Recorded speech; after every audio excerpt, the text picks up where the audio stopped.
Start with everyone introducing themselves. Okay. So yeah, everybody can start by introducing themselves, their name, major, this classification. I'll go first. My name Okay. is Jacqueline Willis. I'm a senior biochemistry major from Dallas, Texas. And can if you guys had listened to the show, can you tell us what your favorite episode was too? Hello, my name is Vanessa Eaton, and I'm a junior biology major from Houston, Texas. And my favorite episode was That Rona.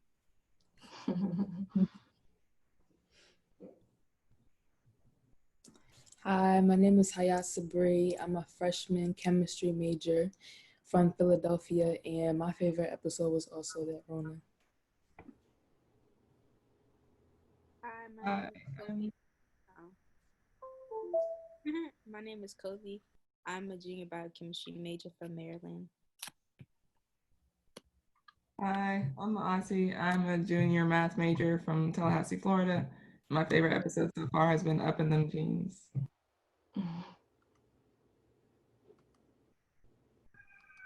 Hi, my name is Ayana Forte. Sorry, there's a lot of background noise because there's a fire truck. But my name is Ayana Forte. I'm a sophomore psychology major with a minor in Spanish.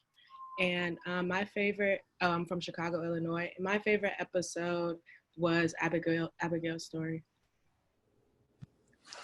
Hi, my name is Victoria Eaton. I'm a first year computer science major from Houston, Texas, and my favorite episode was I Don't Trust Them People. Hello, my name is Chrisia Clemens. I'm a junior slash senior biology major from Atlanta, Georgia, and my favorite episode was That Rona. Hello, my name is Tita Tambudu, and I am a junior psychology major from Silver Spring, Maryland, and my favorite episode was I Don't Trust Them People. Hi, my name is Jai Fowler, and I'm a first year chemistry major, and my favorite episode was That Rona. Hi, my name is Noah Odell. I'm a freshman biology major from Indianapolis, Indiana, and my favorite episode was That Rona.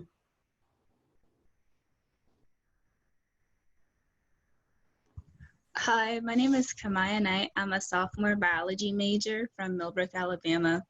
And my favorite episode was I Don't Trust Them People.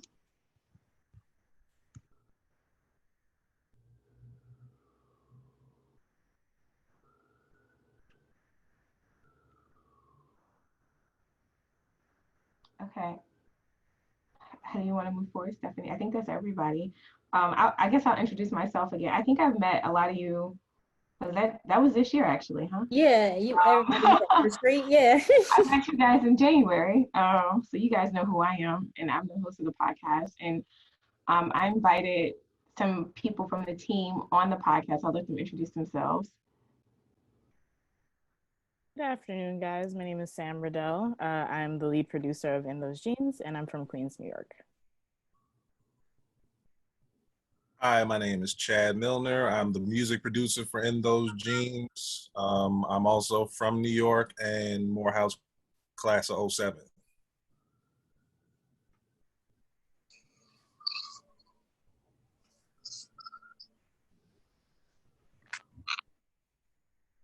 Wait, hello?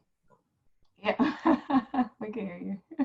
Oh, no, I saw the red mute button in the corner, and I was confused for a second. I guess to give you guys a little bit of background on the show and how we create show and how the show started. So in 2018, I was selected from a competition hosted by Spotify. And the initiative was to give women of color in podcasting startup money to start off a new podcast. And so I won that competition out of 18,000 people, which is still crazy. And I started In Those Jeans. And so when I first started, I didn't know what the hell I was doing. I had no idea what I was doing, actually. I knew what I wanted the show to be about, and I actually had a lot of ideas. so many ideas that couldn't all fit into the show. And as I was formulating those ideas and working out if I was going to have a co-host and all these other things and like trying to get the pilot started off, I met Sam. And Sam and I met by way of another podcast conference that she was hosting and another podcast that she was producing. And Sam has been extremely instrumental in, you know, I feel like she has like 5 jobs. She's the producer, she's a writer, she's the editor. You know, she also she thinks about the music, and then we have Chad who comes and recreates the music. And so, fun backstory, I met Chad when I was at Spelman. Dang, what was that talent show called? I don't remember. What was it called? Do you remember what it was called? Yes. What is it? Um, It's like a Delta talent show. It was Club Delta. Club Delta. Okay. And we were in a group, and we were doing Annie. When Club Delta was like a talent show, I think this year that theme was like Broadway or something. I don't remember. Yeah. But we were reenacting Annie, and we needed to have all this music to make Annie like cool. Obviously, I mean not obviously. If you saw the other group, it might be more obvious. But I was Annie, and Chad like created all the music behind the play. And so it was fun. And that's how I met Chad. And we just kind of been friends since then. We both have a love of music. And so typically we have 3 segments of the show, Genes for the Culture, Cracking the Code, and Gene Therapy. And so before we start with any episode, we always start with the interview first. So that's the Cracking the Code.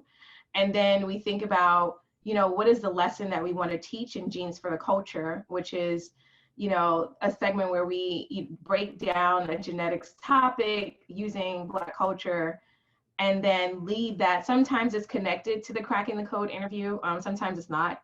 And then in Gene Therapy, it's an affirmation of how we want listeners, who we call the family, to feel about their genomes and empower them to be engaged in research and then be engaged just in general with science. And so we do the interview first, which is like 2 hours worth of tape. Is probably way longer than it needs to be. And Sam comes in and creates a storyline really based from the interview. And the storyline, and in the storyline, I'll come back and do some narration so it sounds like a story when you guys hear it.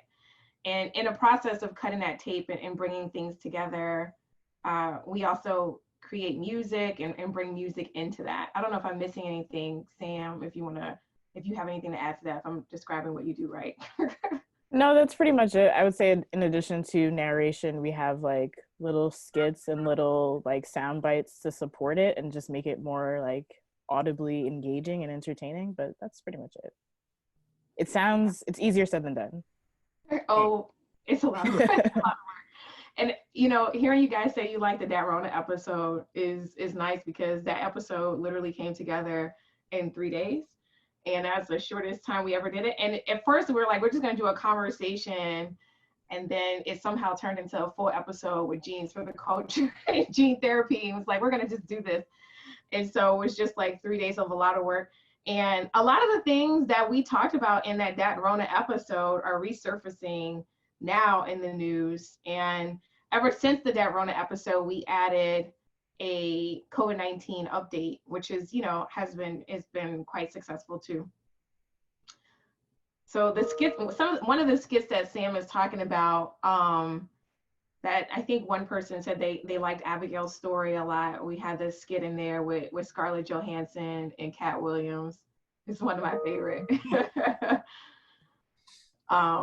And then, like, for example, some of the music you hear, I don't know if any of you guys hear the music and can recognize the inspiration from the music. Some of it's obvious, like Sister Sledge, We Are Family. I think that one is obvious. But the other ones, like Chad kind of adds his flavor of a remix. Chad, I don't know if you want to talk about that process a little bit. Sure. So typically what happens is, like, I came on kind of late in the process. I guess, so to speak. Like, they had been rocking for quite some time, and just because Janina and I have been friends forever, I would just say, hey, like, if you need something from me, I got you. What can I do to support? I know how thorough she is, and I just believe in whatever. So just from the beginning, it would just be, Chad, can you do this for me? Oh, sure, of course, nothing, you know. So by the time this became a full-fledged like routine, it was okay, you know, everything that you hear is already typed out. Like, Sam and Janina are so thorough. Everything is just okay. So at minute 6:43, we need something like this, and at 12:47, we need this. And I'll just look at it and just, okay, give and just make my own interpretation of it. And if it's something that they like, if they say, okay, you know what, well, if this sounds too similar to this or that, or any adjustments, then we just make them. And then once things are finished, I'll send everything for approval. It'll come back, and then like I'll just put everything like Sam will already have everything mixed up, and then I'll just like put the finishing touches on it just to make it all sound crisp and together, and then make adjustments as according. Mm-hmm. And one thing I think we didn't mention is, so when you're creating a podcast or probably any kind of media, you have to get legal permission to use music. And so we always wanted music to like be incorporated in the show, but obviously like we can't just, you know, take Crime Mob's Luck If You Buck and just throw the full song in there without permission or paying for it. And so because we also don't have money, it's an independently funded podcast, you know, is another reason why we don't pay for licensing fees and go through the hassle of getting the exact music. And that's why Chad has been extremely instrumental in like recreating that music. And Sam has literally incorporated the music into the storyline. I feel like I feel like in that Rona episode, I forgot what music we used about couch surfing. It might have been Swag Surf, actually. I can't remember. No, I don't think that was in it. This wasn't like, it wasn't a part of the episode itself, but it was something that like was on my spirit at the time, was Wipe Me Down by Boosie. Because everybody was like wiping stuff down, so we put that in there somewhere. Yeah. That was a moment there, because that Rona episode, because they'd asked for music to be done, and I'd done everything, and before the rest of New York City shut down, I had a project I needed to rush and finish, and they said, okay, we're just about done with this episode. Is it possible to do Wipe Me Down? I was like, all right.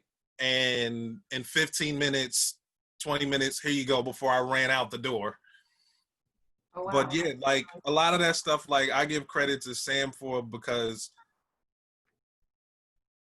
production, and in that sense, to know what songs to go with, what kind of feeling to just match everything that is being said, specifically with this subject matter, because it is very dense. It's very context. Like I've told Janina, I thought this is a great idea, because as an expert in genetics, in the days of where a lot of things in Blackness is something that is being spoken on, you're able to give a context that nobody else can. And with music, and the right kind of music, where there may be things where people may feel a little bit lost behind, the music helps fill in the gaps and keeps them engaged in case, like, unconsciously they need to cross-reference, if that makes sense. Mm-hmm. Mm-hmm. So I heard that you guys had like some discussion questions. I've seen some of the questions. Did you guys want to ask your questions now? Or if you have questions that go beyond the discussion questions, that's fine too.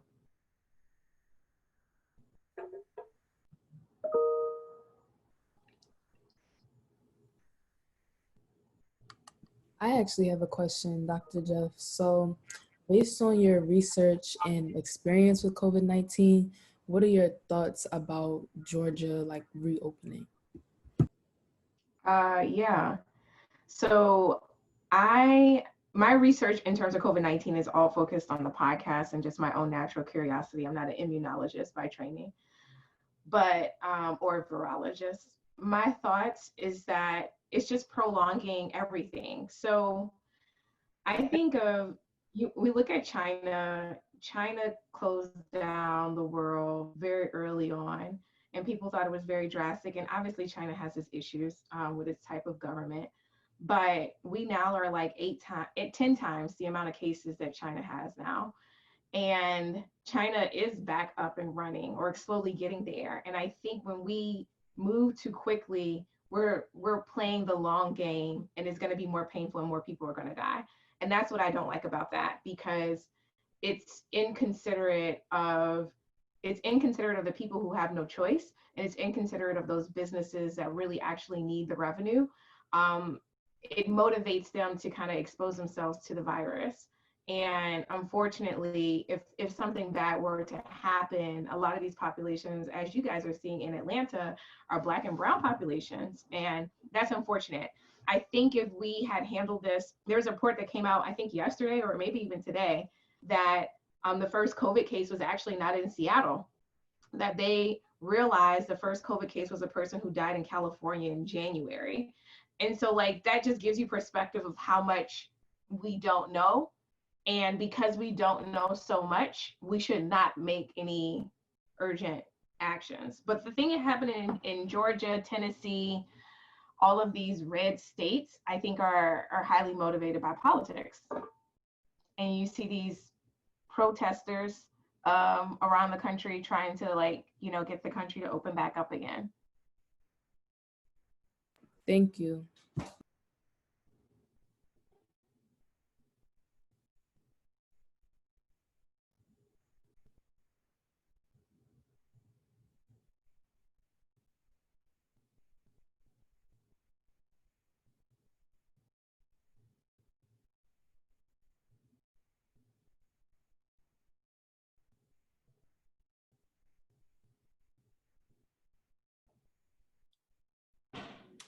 Dr. Jeff, I have a question. What do you see for the future of the podcast? Like, do you have any big aspirational goals that you'd really like to reach in the coming seasons? Yeah, yes and no. So I would love to hear you guys' feedback on what you think are some genetic topics that we should be talking about. But right now, our goal is to really expose our audience to the future of genetics and what's going on right now. So the season 1 was definitely what we consider like an entry point. The name of the season is called 46 Chromosomes in a Mule. And the idea was that we focused all on genetic testing, which is why you heard about all the different companies. But genetic ancestry testing, as you'll hear in the last few episodes, is kind of like yesterday's fad. It's not really something that it's slowly fading away in terms of like what people are calling like hot and new in genetics. And so I want to make sure that we're being included in like what's happening now. And also we are ahead of what's going to happen in the future. At the same time, we talk about the podcast. The purpose of the podcast is to use genetics to decode the lost histories and futures of African descendants. So like that being said, we still want to make sure that we use genetics and we educate on the things that we historically think are genetic, right? And so like we have an episode scoped out called Black Don't Crack, because everybody thinks that Pharrell has like some special genes that make him look 15, right? So like let's unpack that. Other things, we've kind of talked about a little bit about like this idea of having Indian in your family, or that Black people are more athletic, or, I've been playing around with these idea of like, what are these genetic traits that like are stereotypical in our communities, and how do we break that down? We've also thought about talking about the genetics of hair. So curl patterns and length and thickness, and like how these things are genetic. The biggest challenge is what we're trying to accomplish with the podcast, which is there enough information out there, or have research been focused on diverse populations enough to be able to even have a story to tell? And that has been a challenge. And epigenetics is another thing. So we have a lot of different topics all over the place. We haven't like really formalized and put together season 2 yet. So I'd be curious to hear if you guys have any ideas or there's things that you wish we had talked about that we hadn't talked about that would be interesting to you. Please let us know.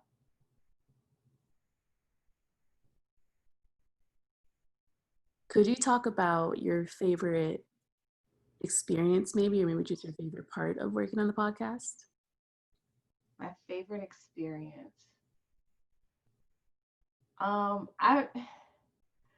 have a few. So to give you guys background, we recorded a lot of the podcast last summer. And I think one person said that their favorite episode was I Don't Trust Them People. That was my favorite episode too.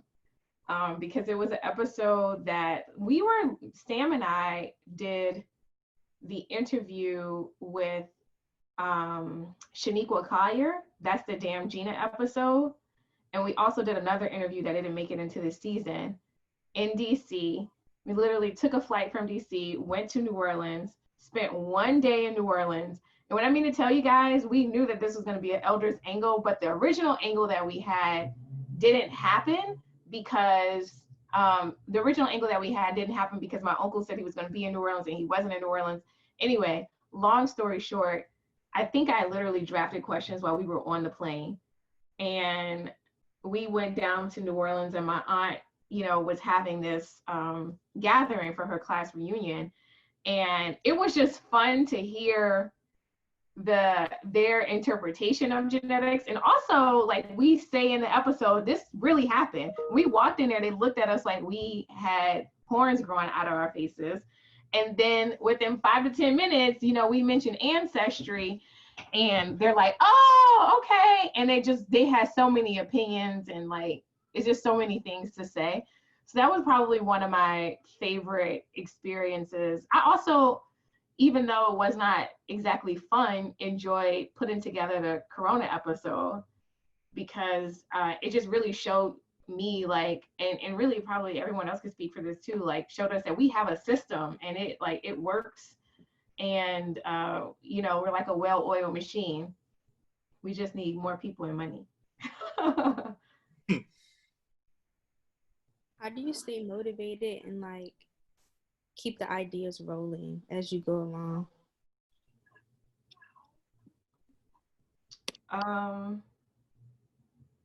I would say mostly I like just reading and just following things that are going on. And the thing that motivates me every time I read a new article, I'm always looking, are there Black people involved in this, in the author list or in the actual analysis or whatever the theme that's being talked about? Like, how are we being mindful of Black people? And that usually generates ideas. I mean, for example, the COVID-19 episode it really came from the news cycle saying that Black people were immune. And when I hear like really erroneous things like that, or like fake news on the internet about like COVID-19 was caused by 5G and all this other stuff, I'm like, okay, I don't want people to believe this. And then I'll get people asking me, I don't want people to believe this. So let's dispel this myth or let's talk about this. Has it been? I don't know if Chad or Sam, if you guys want to talk about your creative processes or how you get ideas. Well, me personally, I'm just in love with the creative process. That's just who I've been forever. I've been producing music in some capacity or another for about 20 years. And almost anything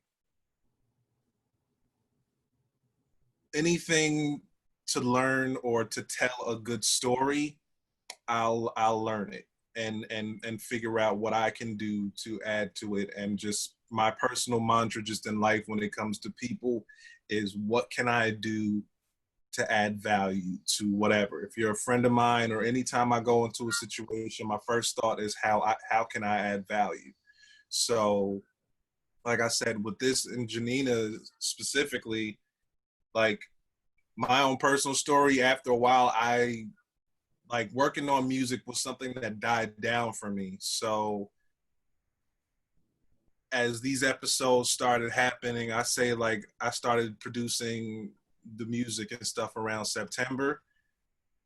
it got me back into something that I just used to do forever and ever. And that just kind of kept me going. And just like I said, anything is just, I'm in love with the process of making something good, great, or an idea, something materialized.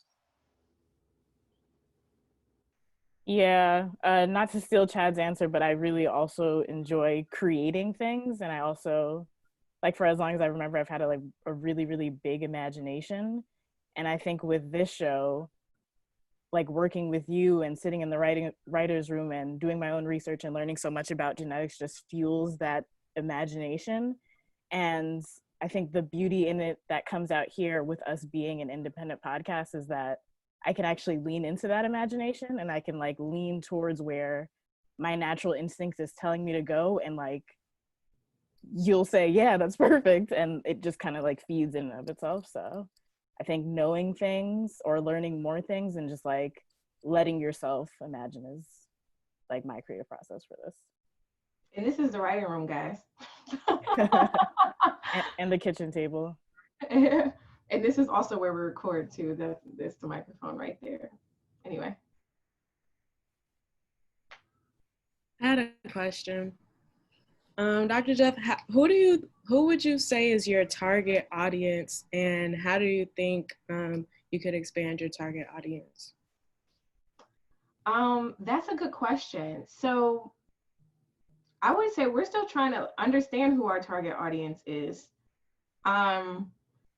We were on the Karen Hunter show, and Karen Hunter is a woman who has a show on Urban View on Sirius XM, and it's like a pro-Black show. They talk about politics in very pro-Black ways, and their audience is like 40 to 60 age group. And so after being on that show, a lot of them, they've been extremely interested and already had a history of like looking up their ancestry and finding their ancestors and their relatives. I would say they are a big group because of that, they're really, really interested in understanding genetics.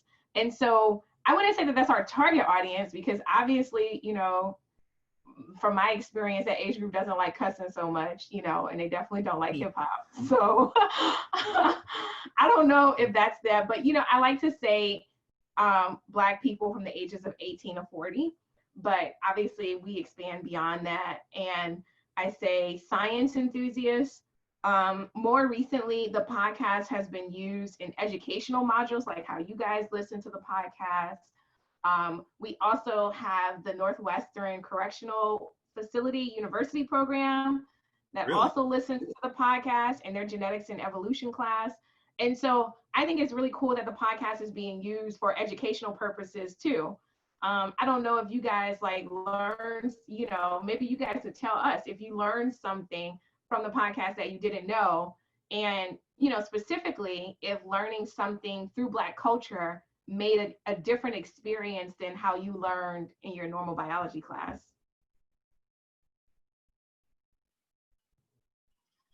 Yeah, I think being able to relate it to our culture just makes it like one, more interesting, and two, more relatable. So I guess it's like easier to learn information and then also remember it.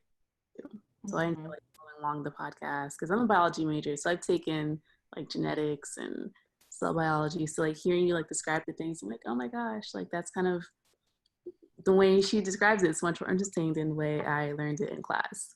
So it's kind of, it's nice to have like the angle that you guys provide on the podcast.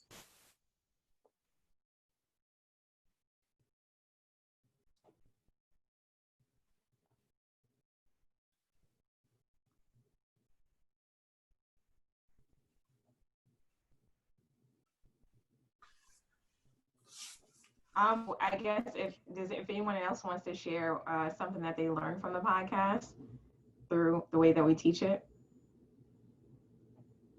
Okay, I'm gonna call on people. Actually, I have a question. Okay. So I'm not sure, this is a question for all of you, but I'm not sure if you guys struggle with procrastination, but I think you talked about this, Dr. Jeff, when you were working your 9 to 5, if my memory served me correctly, but how did you juggle and have a good work-life balance with the podcast and also with your other lives or other jobs that you've had? Yeah, I'll be honest with you guys. I'm not doing it great. I'm just not. I'm learning. I have balance. So my schedule, I also work from home. So my schedule is to, y'all are probably familiar with Illumina, Monday through Thursday. And then on Fridays is like podcast day.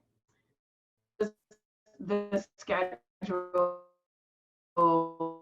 like last year, and that kind of worked out because on podcast day, that's when we would do writing. And I think I had one day during the week at night where I would do some more writing, and we'll try to do some more writing. And then on Friday, we would come in the writer's room and we would either write or we would do podcasts. So that was a balance-ish.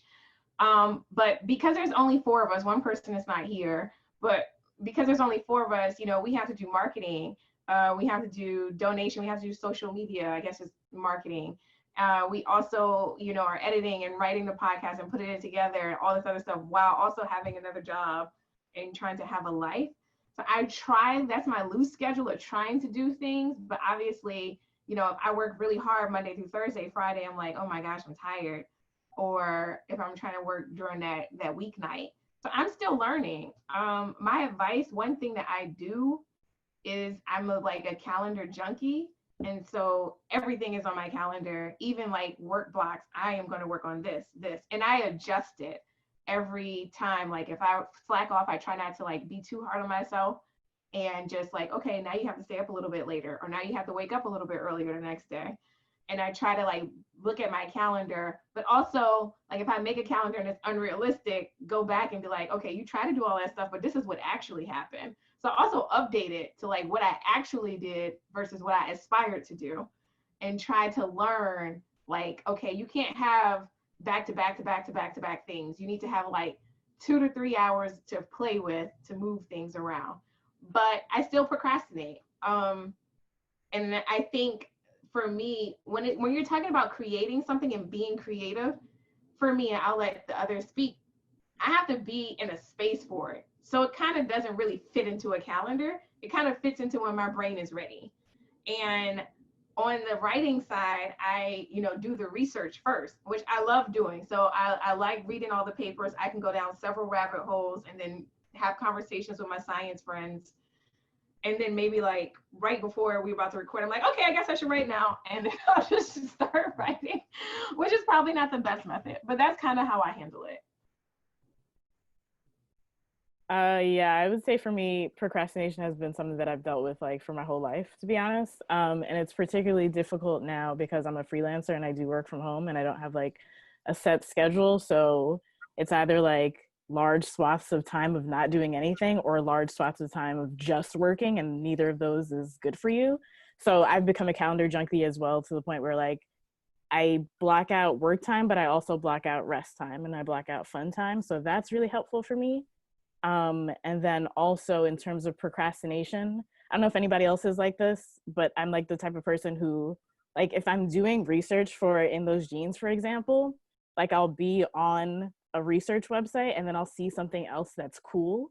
And then I'll just like get into a research hole that is nothing to do with the actual episode itself. And that's bad. So something that I've done recently is just like, in work blocks, do work procrastination blocks or like work stretching blocks. So it's also like good to get up and drink water, which you can forget to do when you're just like in a work mode. So I think right now I do 30 minutes on, 10 minutes off. And then when the 10 minutes comes, that's when I get out all of my like BS, for lack of a better word, and then back to 30 minutes on. And that's really helpful for me as of late. I'll say that just as a creative, I've just learned that procrastination, and just my personality period, procrastination is just a lifestyle. So I've learned how to make it work for me. I say all the time that even just in the creative space, creativity is where, and it sounds crazy when you say it, but creativity is where crippling self-doubt and narcissism collide. So it's just always that perpetual cycle, and one just kind of feeds the other. But because even just that, I was that way in college. Like I was definitely someone, oh, you got a 20-page paper, we're doing it in one night. But what I've learned to do to make that work for me is that, and I'm a parent. So I've got this very precocious 9-year-old who just wants and demands a lot of attention. So a lot of things on how I plan to do them and how they actually happen is always different. So like even now with staying at home, like my daughter's upstairs doing some homeschooling, and typically like when everybody's sending me stuff, like towards the end of the season, it was hey Chad, can you finish something? And I'd be like, look, I can't until 3:00 because my daughter is doing work in my school in my setup. So I'm sorry if things are a little late. But even in those times where I'll get the list and I may not get around to actually like, and one of the things that's good because they're very calendar oriented people, I'd love to be, but just life happens. So I guess some of it is making room for life is going to happen. And so if I get the list of music, let's just say on Monday and the episode is due Friday, so to speak, then I look at the email that day and I start planning in my head. So like as soon as I see email, I listen to the song that they want, and I'll plan because that's how I make room for procrastinating. So then that way, by the time it's time to execute, I already know, okay, I'm doing this, and this. I already have it all figured out and I can just do it. Mm-hmm.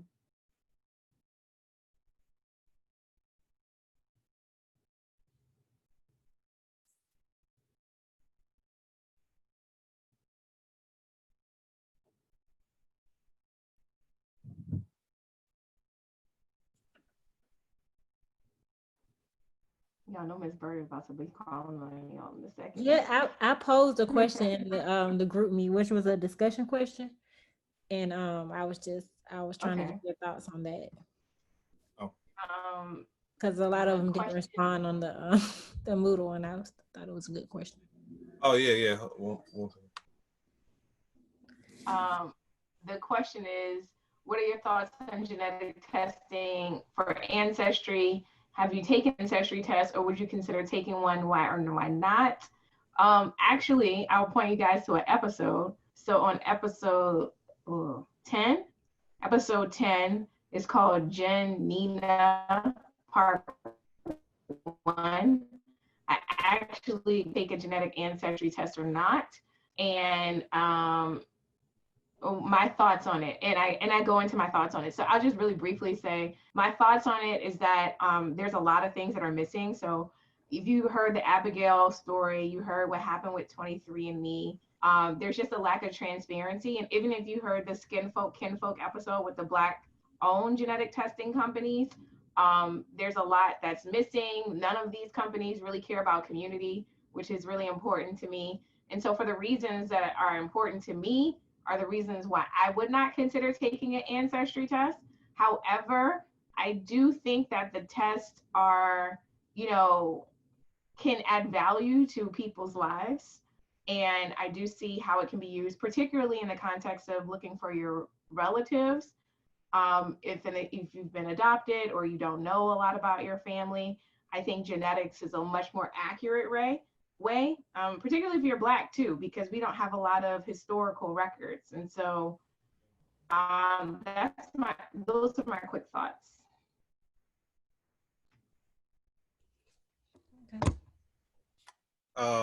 I can say I've taken it, and there's in a little context, the reason that I did, because first of all, like I knew about the show and I was kind of on the fence about it, but it was somewhere between, all right, my mother paid for this, and all right, fine, I'll humor you. But the real reason is like my daughter's mother passed away when my daughter was 9 months old.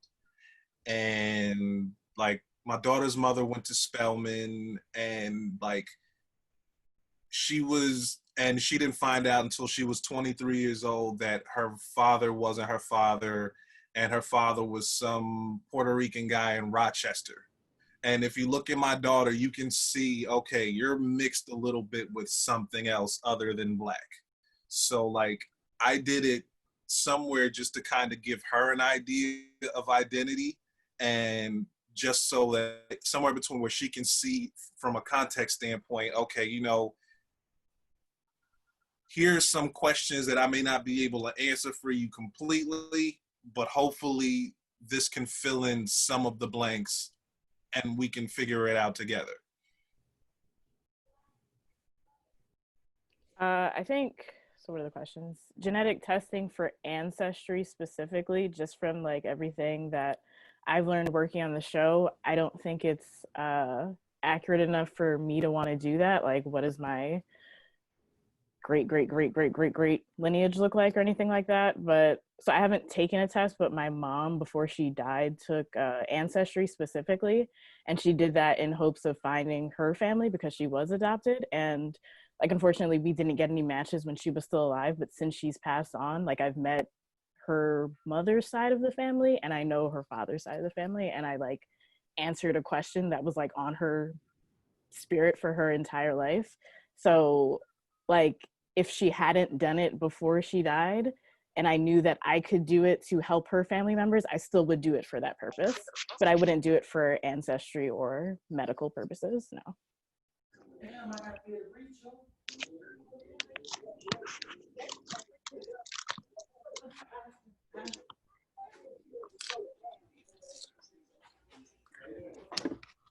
I have a quick question, Dr. Jeff. So in the kinfolk episode, or just as you just mentioned, neither of the companies really make an effort to compensate the communities that they work with and the tribes that they get their data from. So what do you think are some more adequate ways that they can compensate those communities? You mean, what are some adequate ways in which they could report this information, or like if we were to do it, like what should it look like? Yes, so what should it look like? What should they compensate those tribes with that they get the data from? Oh, I see. Well, in that episode, you hear Rick Kittle says we just give them vitamins and t-shirts. Not that. But I guess, very simple things. So there's another company out there called 54 Gene, and they actually are collecting samples within Africa and selling them to pharmaceutical companies. And I was really kind of like, Brooke, I think you might want to mute yourself. I was really like, I don't know. But then after talking to some of them, they told me that they're planning to use the money to put it back into the healthcare system in Nigeria. And I wish there were better ways to do that than to like sell people's DNA and essentially their identity. But those Black-owned companies, if they had some type of model that were feeding back into the communities in like very beneficial ways. So like healthcare systems and a lot of the communities that they are getting samples from, need very basic things like refrigeration to store samples, or CT machine, like just normal things that people have that we haven't, not normal, things that we are privileged enough to have in our healthcare system, like electronic health records, all these kind of things that really help a healthcare system be great at what they do and preventing disease before it happens. Those kind of things would be like how they could add to communities. Another model is the model that I talk about on episode 8, which is like a payback model. And so if I use your DNA, every time I use it, I give you like a quarter on the dollar. If I use it 1,000 times, then you're making, a good amount of money. And so something like along that kind of model is another way, because obviously we know that there's huge gaps in socioeconomic status too. And so having that would be helpful. Thank you.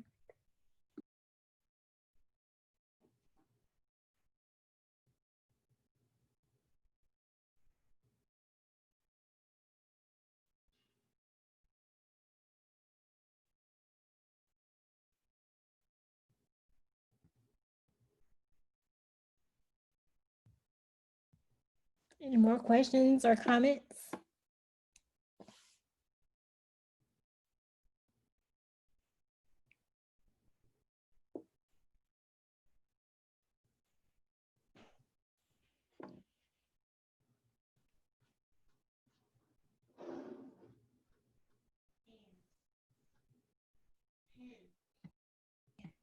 Well, we're almost to time anyway. And I know you have another session to prepare for at 3. Yeah. Well, thank you guys. It was good seeing you again, and hopefully you learned some more about the podcast. And thank you for listening to the podcast. Oh, one more thing, actually, since you all are here, if you don't mind, can you take out your phones and on the podcast, if you go into iTunes, can you all leave us a rating or a review? And if you don't have an iPhone, you know, wherever you listen to your podcast, you should be able to rate the podcast or just write a review. Doing that kind of thing really, really helps us when we are trying to promote the podcast, when we are trying to get funding for the podcast. And so it would be really great if you guys could do that. That would be great. So that's in the music, you said iTunes? So if you go to if you have an iPhone, you can go to podcast, and then you can search in those genes, and then our podcast will come up, and then you can give us, I mean, you don't have to give us 5 stars, but I hope you like it enough to give us 5 stars. Give us 5 stars, and also to, if you can write a comment, that would be really helpful too. Okay. Well, thank you so much for taking time to talk. Thank with you. us today. Thank you, Dr. Jeff. Thank you. Thank you, Dr. Jeff. Thank you. Thank you. Bye.